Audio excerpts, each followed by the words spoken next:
Yo, what is up everybody, Jay the Great here, and welcome back to another Naruto reaction video here today.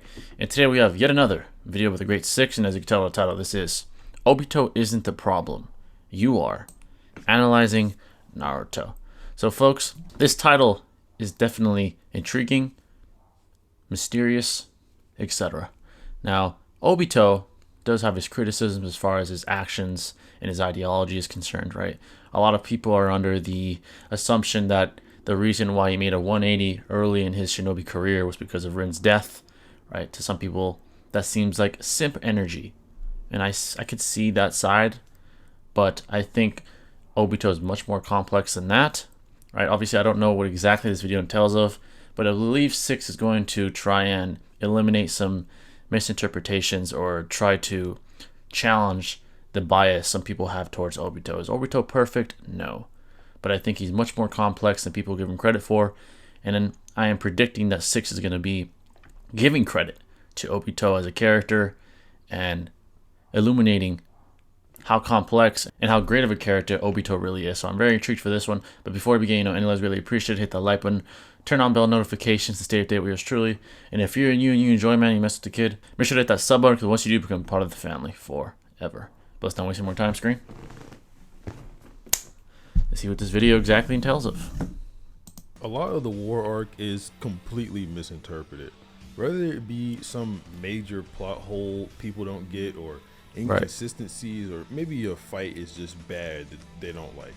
The war arc, and I'm kind of generalizing somewhat here, is just a misunderstood arc. Now, if you don't like the war arc just because it really wasn't for you, this isn't a video to convince you to enjoy the arc.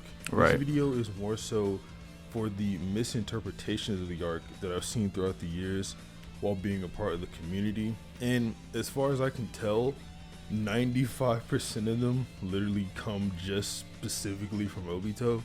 There are loads of reason behind this, and a lot of it comes from people just straight up not wanting answers to the things that they search for. This video in particular is inspired by a video I saw by someone called Late Night Pies titled The McGregor That video, yeah, I'm familiar with that video. Now, this video isn't going to be a direct response to his. I just feel like his video highlights a particular larger problem within the Naruto community. I see. The one that I just mentioned earlier, which is that let me know if you guys want me to react to that video. Answers and I will. Problems in Naruto. They want to interpret things in a way that would blatantly make it contradict itself instead of the more logical, non-contradictory interpretation. I'll leave his video linked down below if you want to watch that video for yourself. All things considered, it is a fairly entertaining video, and if you want to hear me debunk that video in specific, I did it on stream a while ago and a highlights channel clipped it, so I'll leave that one linked down there as well. I'm a subscriber of the idea that a manga author does not need to hold your hand throughout the story and tell you and give you an explanation on every little detail, but that they should lay out the grounds for an explanation if you go looking for it. I agree. Doing this, a lot of people would immediately write off the answer as headcanon or speculation and say it doesn't matter. When headcanon is speculation, so long as they aren't self-justifying and are instead backed up by the actual evidence the manga presents, are perfectly fine, and it's the way you interpret manga to begin with. Interpretations aren't objective, they're something subjective, which means it's mind dependent. It's depending on you to interpret that way. Correct. But let me give two examples where I think headcanon is fine in one and where it isn't in the other.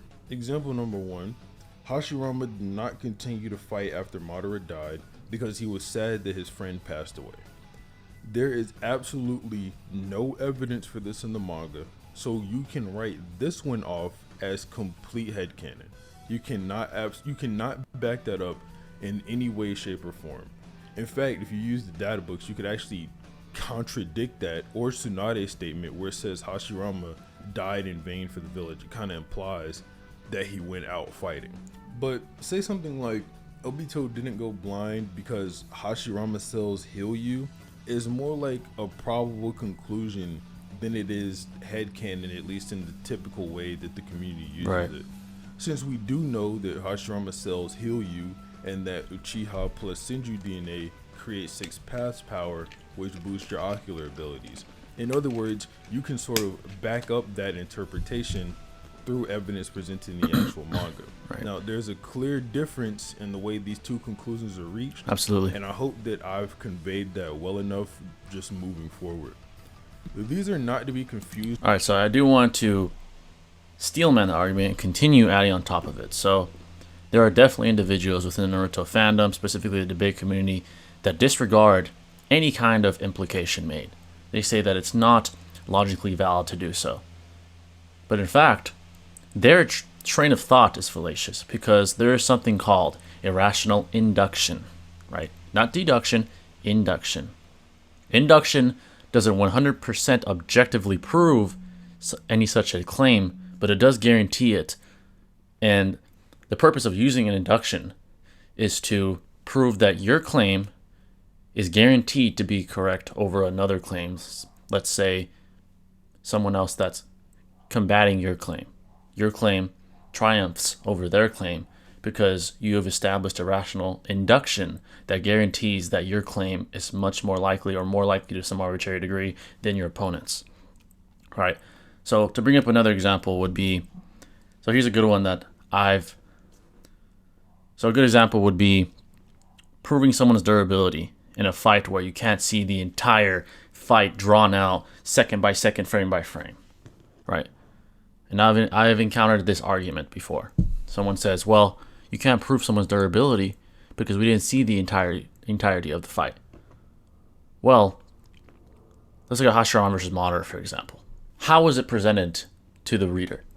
How was it illustrated to the reader? Well, clearly they were very relative.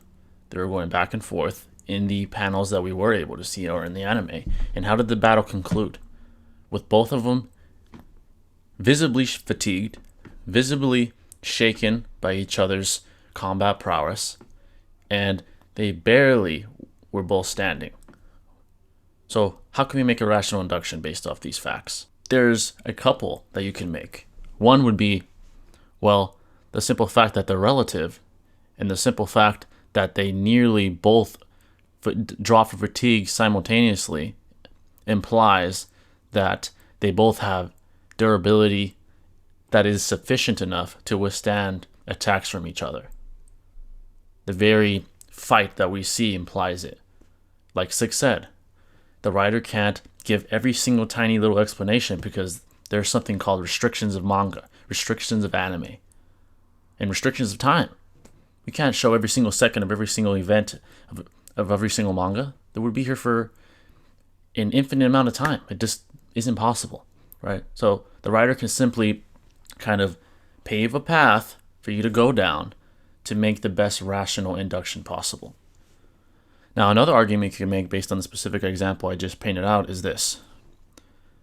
In the vast majority of fights where we do see a good chunk of it, where two individuals are relative, what usually happens? They tank each other's attacks, right?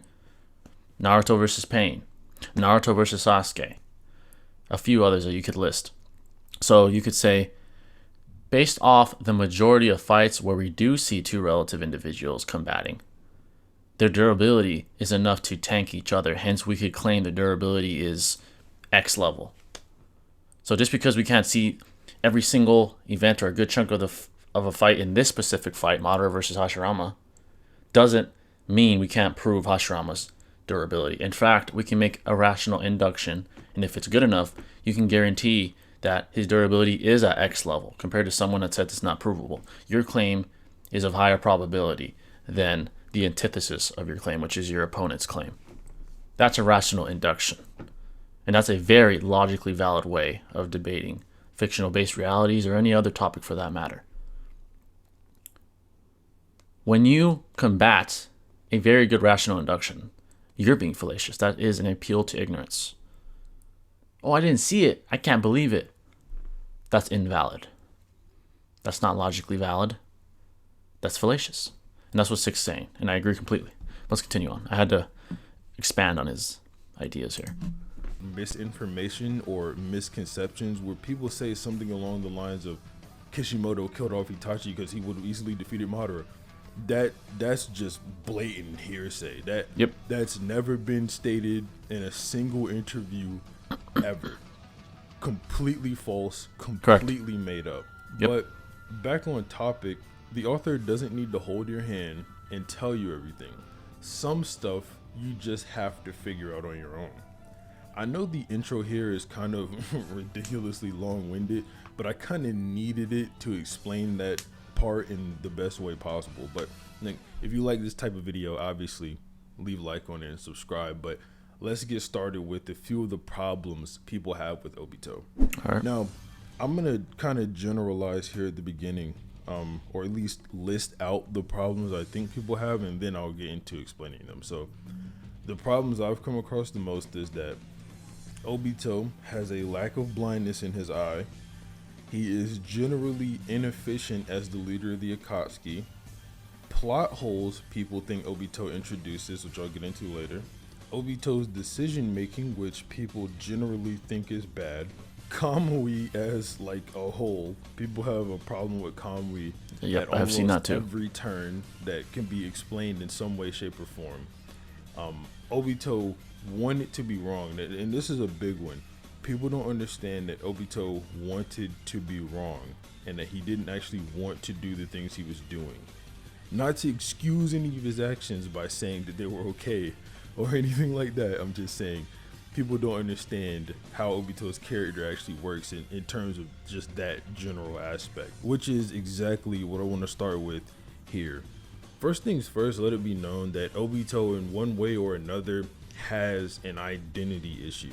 He doesn't really know who he is. Bingo. And this doesn't get resolved within himself until deep into the war arc, after Madara has already become the Ten Tails Jinchuriki.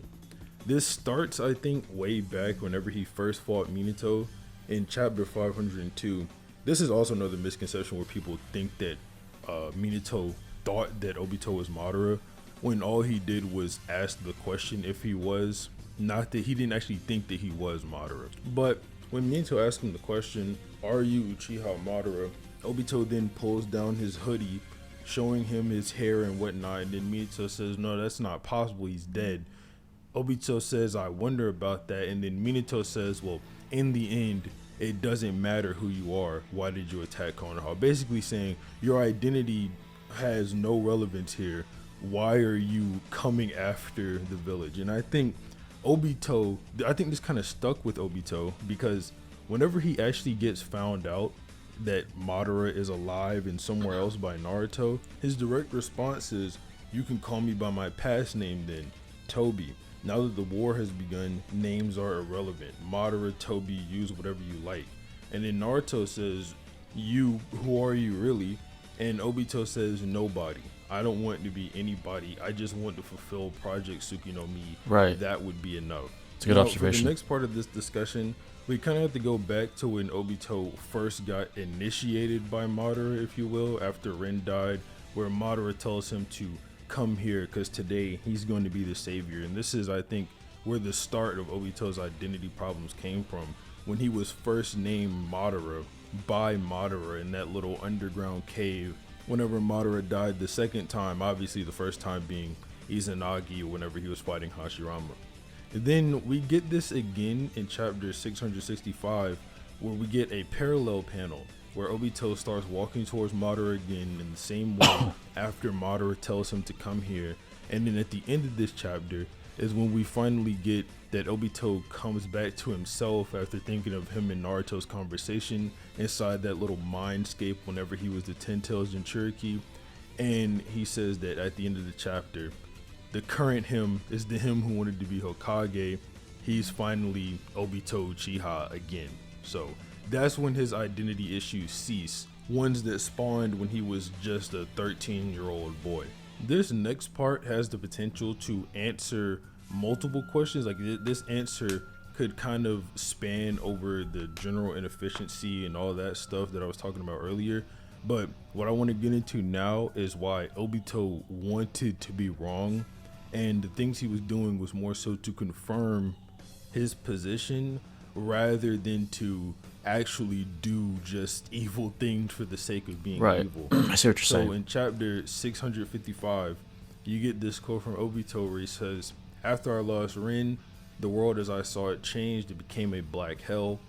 This world holds no hope. I took Madara's identity and walked the world, but all that did was confirm it further.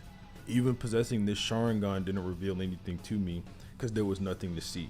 And then it kind of contextualizes this page whenever you take a look at chapter 628, where Obito and Naruto have another interaction, where Obito says that Naruto, "You're only fighting defensively now, protecting everyone. Is there any meaning to all this?"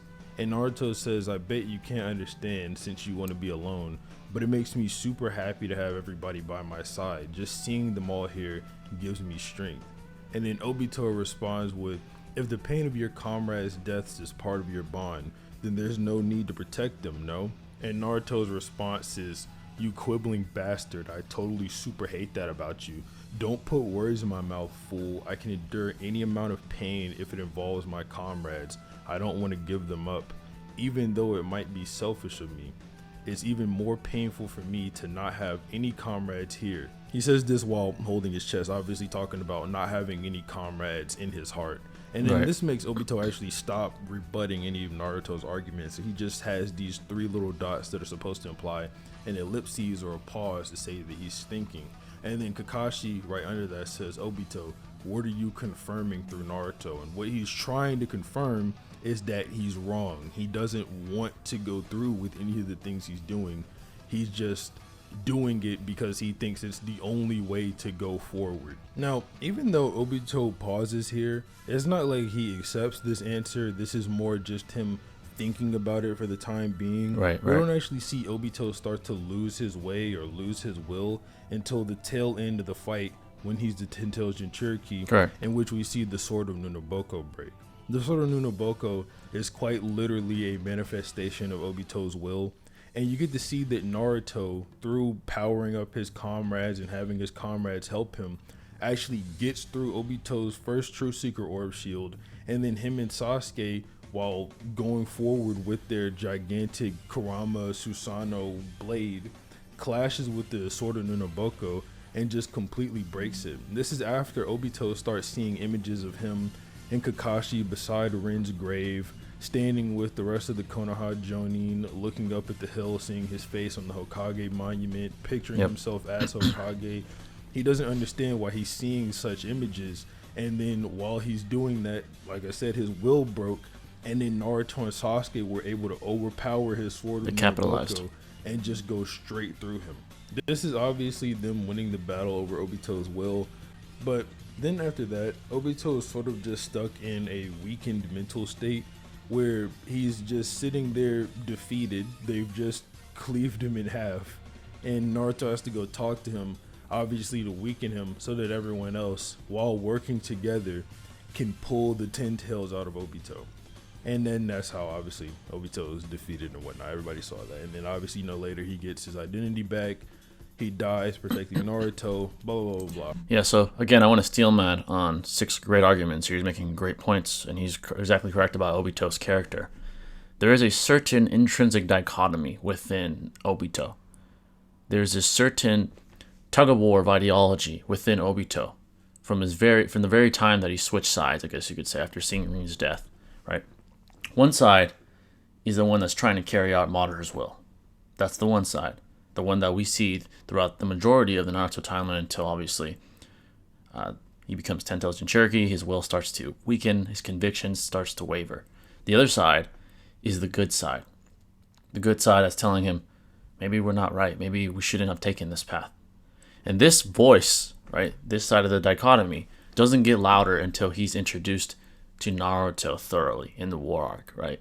He starts to converse with Naruto. Because there's a parallel between Obito and Naruto. Essentially, he's looking at himself in the mirror. Or at least he's looking at a version of himself that would have been him if he would have stayed on course B rather than course A, which is the course he's on. As soon as he starts talking to Naruto, that voice starts to get louder and louder and louder. And there's definitely an identity crisis there. To be fair to Obito, he tried to fight. He tried to make this side win. the dark side win, right? He was telling him, what you're doing is pointless. It's trivial. Join me. A transpired event that Six won't or hasn't brought up yet was when Neji died. That point in time is extremely impactful. Here's why. That was the closest point to his dark side voice winning. Obito's dark side voice winning. He nearly broke Naruto, with Naruto being a mirror of what he would have became. Right? He nearly broke him. Naruto's conviction almost wavered. But of course, Hinata intervened. She refueled his ambition and his conviction, and he was triumphant. Right? So Kishimoto did that to once again reiterate the idea of comrades and the importance of having comrades and not being alone, and how you can't do things alone. And this is another thematic aspect that's extremely reiterated. Right? Itachi talks about you can't do it alone. That was one of Itachi's flaws as well. But getting back on topic here, Naruto is a mirror of what Obito would have became. And deep down, that's what Obito wanted to be, but never was able to become, because he chose this path to carry out Madara's will, right? So there's definitely an identity crisis, and it's extremely apparent in the war arc. He's trying to combat, right, the other ideology, which is Naruto's, which is also his in some way, right? It's the quiet voice, the dormant voice. And that he wants this side to win because he's already on this path. He doesn't want all this to be for nothing. But in the end, it was. And he realized that later on, right? So there is definitely an identity crisis. Let's continue on, though. Cool into his character. I don't want to go too crazy in depth into that, but yeah, there was just like things about Obito's character that I think when people were interpreting the story, they generally missed. So it caused them to interpret the story in what I would feel is like the wrong way, or the not charitable way to interpret it, and it kind of leads to like misconceptions and whatnot. So yeah, I just wanted to talk about that. But now we can talk about the more plot holey things, like Kamui, him being the 10 toes and tricky, blah blah blah.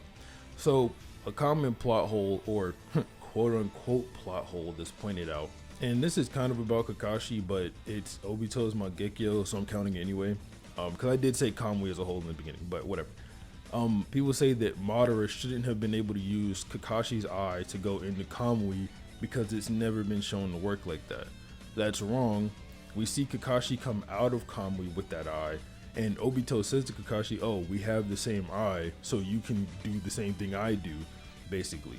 Now, obviously, they can't go intangible with it, but he can still go in and out of the dimension with that eye. He does it, Madara does it, and then another way people point this out as a plot hole is by saying that, well, Obito couldn't use Kamui when he had the 10 tails in him, why can Madara do it? There was two different dojutsu on display here. Now, for one, what Obito says is he can't phase with the 10 tail inside of him. He did not say that he couldn't use Kamui in general. So that's sort of just a complete misconception, something people just got wrong. Correct. Obito never said he couldn't use Kamui in general. And Madara is using a completely different eye. So that's not a plot hole. People just sort of misread the manga or misunderstood some stuff. The next one is that Obito can use Kamui while using his 3-tomo Sharingan. Now, there's a few answers I have for this. They're both kind of speculation, but like I said, speculation's fine so long as you can back it up with things in the actual series. Now, the first one I have is that Obito is using a transformation jutsu on his Sharingan so that it doesn't show his Mangekyo pattern, because at that point he didn't want to reveal his identity, and obviously his Sharingan looks identical to Kakashi's Sharingan. At least one of these examples comes from the anime, and when I first saw it, I had written it off as, oh, well, that's just the anime being the anime. They forgot to animate his Sharingan or something like that, because generally within the manga, whenever Kishimoto is drawing Obito doing Kamui, you absolutely never get to see his Sharingan. So the obvious conclusion would be that Obito is turning his Mangekyo on and off when we can't see when he turns it on, to hide the Mangekyo and whatnot. But then I saw this one example from when he's fighting Conan where he actually is phasing while just having the 3-tomo on, and it's extremely blatant. So then I sort of shifted to the side of, well, okay, maybe he's using the transformation jutsu. But then there's this other explanation I thought of, and this one is complete conjecture. It's kind of complete headcanon, but like I said, there's a few bit of a basis behind it. So Kakashi says that having 6 paths power boosts your ocular jutsu. Right. And we see this in a multitude of ways. And Madara gets 6 paths power, awakens the Rinnegan. Sasuke gets it, awakens the Rinnegan. And Sasuke is actually who I want to highlight here, because Sasuke with his Rinnegan is able to use Mangekyo Sharingan abilities to the point where he can even launch Amaterasu out of different eyes in Boruto. Now, Sasuke being able to use his Mangekyo ability through the Rinnegan is exactly what I want to highlight here with Obito. Since Obito has Senju and Uchiha DNA, which they say create 6 paths power, what if Obito's eye, now that he has 6 paths power, can use Mangekyo abilities in its 3-tomo state? Like I said, it's a fair theory. That's conjecture. It's just from little bits of evidence I gathered throughout the series. But yeah, that's it. Now, a big thing with Kamui that a lot of people don't know, and it causes people to think that there's a plot hole with the ability, is that the way it works is that it can transport your body parts, or it transports your body parts unconsciously of your own actions. That would solve a lot of the plot holes people think happens when Obito goes to touch someone while he's phasing, and he actually phases through them, because some people think that Obito has to pick the specific body part to teleport into the Kamui dimension, and that's just blatantly not true. It will do it even unconscious of Obito's interaction with the ability. Now, for Obito's lack of blindness in his eye, it's extremely simple. You can either go with the Hashirama cell example, or you could say that the Susanoo is what causes you to go blind more than Mangekyo abilities. Or the last thing you could say is that Kamui isn't as physically demanding as some of the other Mangekyo abilities, so it doesn't cause you to go blind as fast. There's 3 explanations as to why Obito had not gone blind yet. We do know Kakashi started going blind towards the end of the war arc because he says as much, but there's your explanation for why Obito could spam his ability over dozens of years and not go blind. Now, as for Obito's general inefficiency as the Akatsuki's leader, you could either say that Obito is just lazy, or this is just a flaw within his character. Like I said, it is true that Obito wanted to confirm that he wasn't right. Obviously, just using Kamui to go capture all the Biju and just doing his plan wouldn't work well with what exactly he wanted. He kind of wanted to test Naruto and Sasuke, put them up against each other, make them fight. Or you could just say Obito is lazy in general. I don't think there's a specific problem with saying that Obito acts inefficiently as the leader of the Akatsuki, or that he's lazy or whatever. If anything, I think it just kind of adds on to his character. Obito is a very flawed character after all. Obviously, him being lazy would just sort of support that idea. A highlight of his character is the flaw. Is that he's flawed. I have to talk about. Obviously, you know, if you like the video, like the video. If you want me to do more videos like this, subscribe. But that's just my take on Obito and a lot of the problems people have with him. I don't think that he deserves, or the series as a whole deserves, a lot of what people label as plot holes or inconsistencies. There's a lot of misconceptions with Obito's a lot of bias. And like I said at the beginning, 95% of the problem I see people have with the war arc in general is just Obito. But yeah, other than that, have a nice day. All right, there you guys have it. I definitely want to speak on the big aspects of this video. Very well done by Six as usual.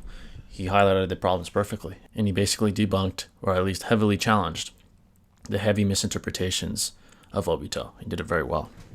Now, the first thing I want to talk about a little more, which I talked about at the very beginning of this video, is headcanon and speculation. All right. Now, when you're using speculation without any base, right? If it's baseless, then okay, it's fallacious. It's speculation, right? Speculation and headcanon. But when you're making a solid rational induction, then it's no longer fallacious. In fact, if your rational induction is good enough, You guaranteed your claim. And if anything, your opponent has to prove why their claim is of higher probability than yours. And if they're not using the canonical literature to their disposal, and they're not extrapolating information like you are, they're not going to be able to prove that their claim is of higher probability. Their claim will be the one that's speculation, right? Such as the Madara versus Hashirama Final Valley fight example, when they say, you can't prove Hashirama's durability. Well, I kind of just guaranteed it, right? Now you prove why he doesn't have durability. Why he doesn't have a durability that can be proven, I should say. Well, prove to me why you can't prove his durability or guarantee where his durability is at. Good luck, right? So that comes with experience. That comes with learning propositional calculus. That comes with learning and exploring philosophy, learning the logical fallacies, what's considered logically sound and logically valid, things of that nature. Then you learn more articulate and advanced ways to marshal your argument, I guess you could say, for those that are interested in how to become a good or even great debater, right? So keep that in mind. But now to discuss Obito himself, there are definitely misinterpretations as far as his character. People consider him a very superficial and shallow individual. Oh, he's a Symphorean. I see it all the time. Not necessarily. In fact, he's very flawed and very complex of a character. He really is. He has, like I said earlier in this video, an intrinsic dichotomy within him. He has a tug-of-war constantly going within him. And that tug-of-war becomes more apparent and blatant during the war arc itself. When Naruto is introduced to him and he starts to converse with this guy that has many parallels to himself, and basically a mirror of what he would have became, that's when the tug-of-war is very apparent. Part of him saying, oh, I can't be wrong. I have to be right. And the other part, you were wrong, man. You know, it's a tug-of-war. And Naruto is amplifying one voice over the other. And that's why the whole Jubito power scaling thing makes sense, right? So you take the narrative that's being told, then you connect it to the power scaling aspect of Jubito. Why Tobirama was able to tag him, while Naruto and Sasuke were able to press him, why Naruto amplifying others with his Nine Tails chakra were able to press Jubito was because of the fluctuating power level. Why? Because of the lack of conviction, the lack of will, the lack to stay true to his conviction. That's what happened with Obito. That's why Jubito was so fluctuating. Yeah, we saw moments where he blitzed all the Kage. We saw that when he blitzed Tobirama and Minato and blew fucking heroes into pieces when he was in Edo Tensei. We saw that. But then we saw fluctuations. That's why he was able to be caught in the first place. Because if he had a stagnant and stable power level, no one would touch him.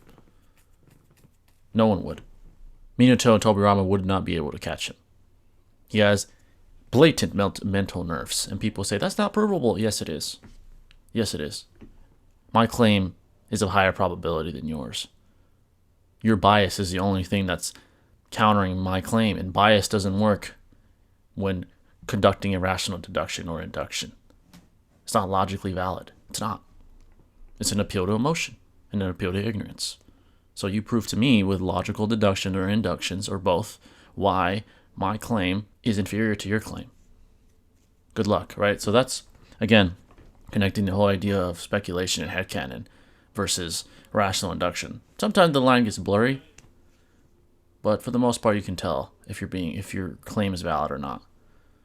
Taking your emotions out of it, things like that will ensure that, right? A lot of people are emotional. A lot of people are married to their ideas and debating. That's problematic. You shouldn't be married to your ideas. Your idea should evolve to become more logically soundproof, so to speak, meaning it's harder to poke holes into, right? So overall, going back to Obito, he's a much better character than people realize. A much better character and a much more relatable character. Because guess what? Human beings in the real world are chaotic. They're not stable. The world, the universe in general, our world universe is chaotic. You know, it's not a place of structure and order. It's not. Humans are chaotic. And Obito's no different. You know, he has his flaws. And that's why he's a great character. Itachi had his flaws. Naruto had his flaws. Other characters had their flaws. They learned from their mistakes. Unfortunately, Obito just learned a little too late. Right, so Obito is a great character. 6 illuminated that very, very well, and I enjoyed this video very thoroughly. I thought you did a great job once again with the logical inductions made, the logical deductions made, and overall very logically sound and valid points here. So that's my thoughts on it, folks. Let me know your thoughts on Obito below. I know there's a wide variety of opinions on Obito, from good to bad to neutral. I read all your comments. I actually read them all, so feel free to comment down below what you think, and I'll catch you in the next video, folks. This is Joe the Great signing out. Peace out.